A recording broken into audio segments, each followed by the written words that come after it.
وَلَقَدْ يَسَّرْنَا الْقُرْآنَ لِلذِّكْرِ فَهَلْ مِن مُّدَّكِرٍ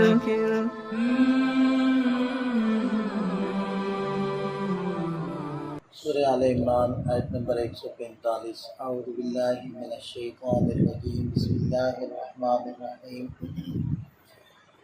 وما كان لنفس ان تموت الا باذن الله كتابا مؤجلا ومن يرد ثواب الدنيا نؤته منها ومن يرد ثواب الآخرة نؤته منها وسنجزي الشاکرین۔ جیسے کہ کل بھی عرض کیا تھا کہ غزوہ احد کے بعد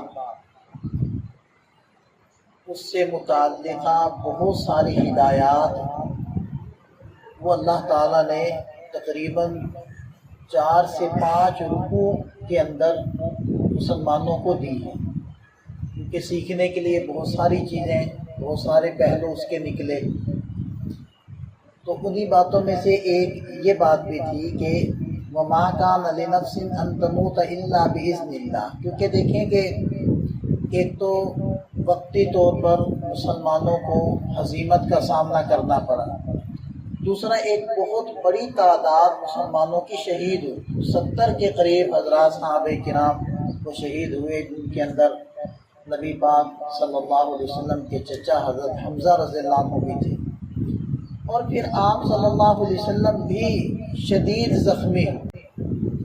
اور یہاں تک کہ آپ علیہ السلام بھی ہوش ہوئے، اور جب آپ علیہ السلام ہوش میں آئے تو کیا ارشاد فرمایا کہ اللہ ایسی قوم کو کیسے ہدایت دے گا جس نے اپنے نبی کے چہرے کو خون سے رنگین کیا۔ تو ظاہر حالات ایسے تھے کہ جس کی وجہ سے حوصلے پست ہو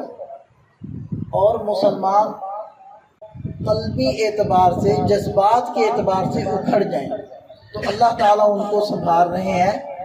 اور ارشاد فرما رہے ہیں کہ وَمَا كَانَ لِنَفْسٍ أَن تَمُوتَ إِلَّا بِإِذْنِ اللَّهِ، کوئی شخص اللہ کے حکم کے بغیر مر نہیں سکتا۔ کتاب مؤجلہ، اور موت بھی ایسی ہے کہ جو اپنے مقررہ وقت پر لکھی ہوئی، جو وقت اس کا قبر کا ہے باہر نہیں آئے گا، اور جو باہر کا وقت ہے وہ قبر میں نہیں آئے گا۔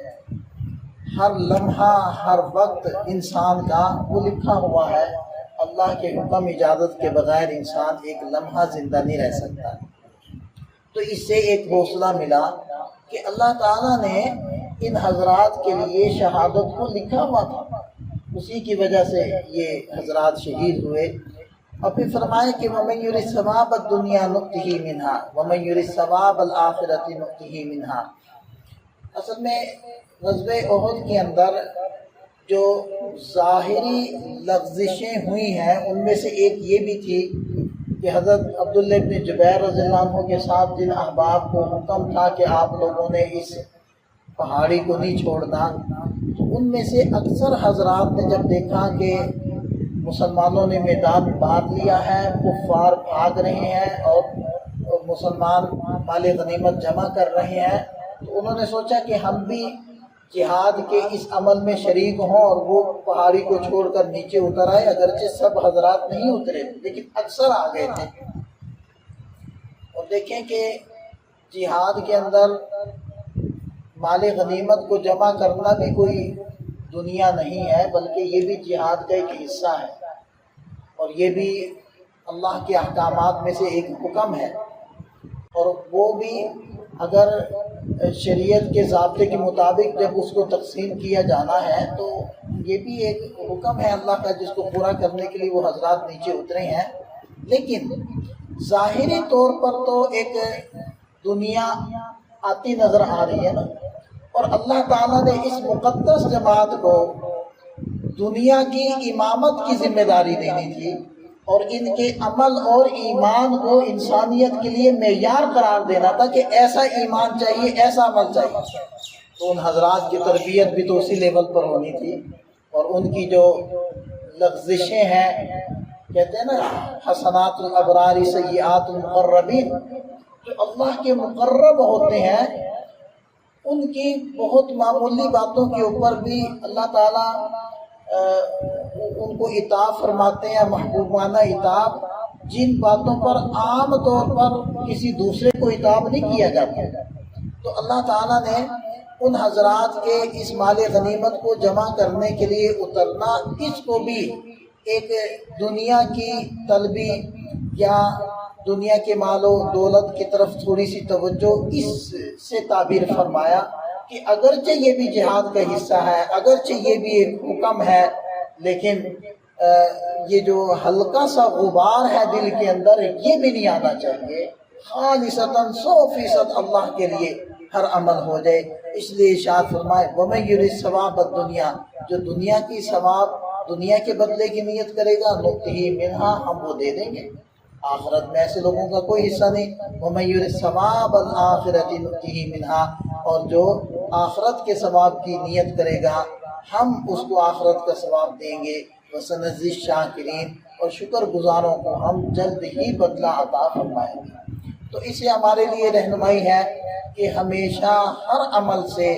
آخرت کی نیت کرنی چاہیے، اللہ کی رضا جوئی کی نیت کرنی چاہیے، کبھی بھی دنیاوی اغراض، معمولی فوائد کی نیت نہیں کرنی چاہیے۔ اور پھر مزید تسلی کے لیے جو سابقہ انبیاء کرام تھے، انہوں نے جو کچھ کیا اس کی طرف بھی اشارہ فرمایا وَكَأَيٍّ مِّن نَبِيٍّ قَاتَلَ مَعَهُ رِبِّيُّونَ كَثِيرٌ، اور کتنے ہی نبی پہلے گزر چکے کہ ان کے ساتھ اللہ والوں نے، یعنی ان کے اصحاب نے، ان پر ایمان لانے والوں نے ان کے ساتھ مل کر قتال کیا، جہاد کیا۔ فَمَا وَهَنُوا لِمَا أَصَابَهُمْ فِي سَبِيلِ اللَّهِ، ان کو اللہ کے راستے میں جو تکلیف پہنچی اس کی وجہ سے نہ تو وہ سست پڑے، وما ضعفوا، نہ کمزور ہوئے، وما استکانوا، نہ دبے جھکے۔ ان کو جو بھی اللہ کی طرف، اللہ کے راستے میں تکلیف پہنچی ہے، لیکن ان کے عمل میں اور ان کے اخلاص میں اور ان کی جہد کے اندر، سعی کے اندر کوئی کمزوری پیدا نہیں ہوئی۔ واللہ یحب الصابرین، اور اللہ صبر کرنے والوں کو پسند کرتے ہیں۔ دیکھیں نا کیسے کیسے موقع پر اللہ تعالیٰ کیسے تسلی دے رہے ہیں اور کیسے ان کے حوصلوں کو بلند کر رہے ہیں۔ وما کان قولہم، اور ان کی تو گفتگو یہ تھی، یعنی سابقہ انبیاء کرام کے ساتھ جن حضرات نے مل کر جہاد کیا، الا ان قالوا ربنا اغفر لنا، وہ یہ کہتے تھے کہ اے اللہ ہمارے گناہوں کو، ربنا اغفر لنا ذنوبنا، ہمارے گناہوں کو معاف کر دیجئے، واسرافنا فی امرنا، اور ہم نے اپنے معاملات میں جو حدود سے تجاوز کیا اس کو بھی معاف کر دیجئے۔ اصل میں نیک عمل کی جو بھی توفیق ہے وہ اللہ کی طرف سے۔ فواللہ لولا اللہ ما اهتدینا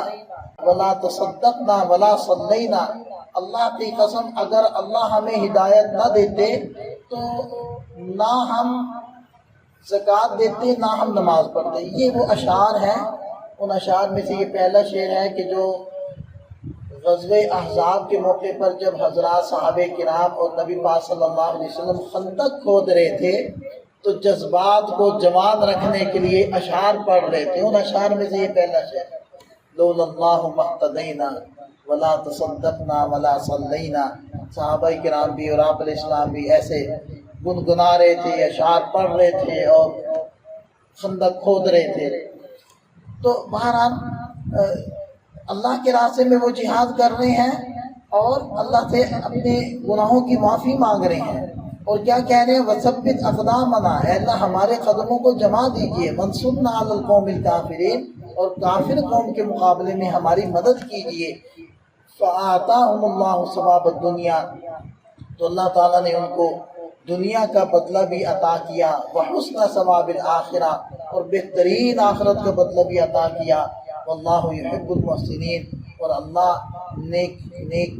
نیکوکاروں سے محبت فرماتے ہیں، ان کو پسند فرماتے ہیں۔ تو دیکھیں کہ ان آیات کے اندر تسلی بھی ہے